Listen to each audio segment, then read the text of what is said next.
our previous episode, we introduced a set of 7 magnificent Ding vessels which were unearthed from the tomb of Prince Wu in Sichuan, Hunan province. The Ding was an important ritual vessel in ancient China. Traditionally, there have been 2 kinds of Dings. One was the rectangular Ding with a flat base, such as the famous Simu Wu Ding or the Da He Ding.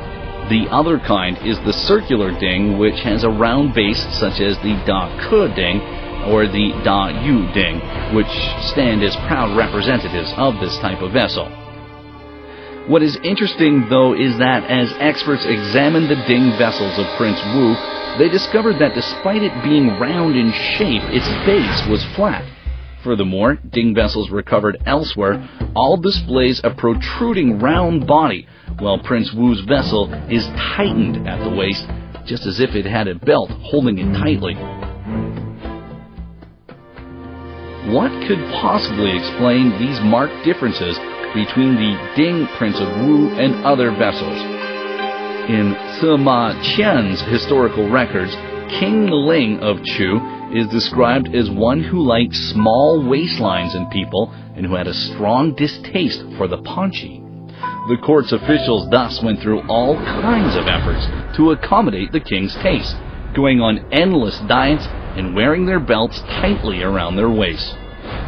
It is said that in order to keep their slim figures, Chu officials would go without a meal for days until their head would dizzy, their sight blurred, and they'd find themselves unable to stand up. Dying to eat the exquisite palace food, they still had to keep their mouths closed and their appetites under control in order to please the king.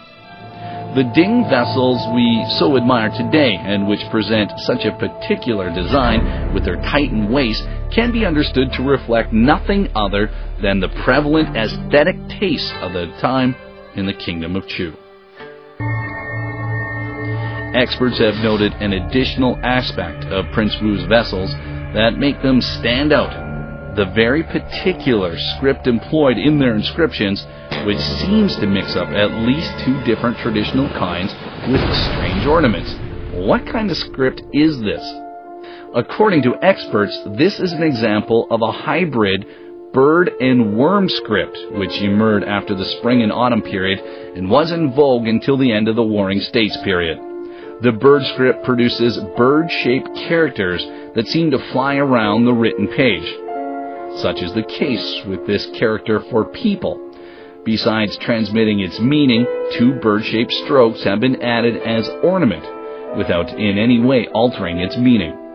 Worm script, on the other hand, refers to a sinuous, almost wriggly kind of script that does very much look as if it was made up of worms.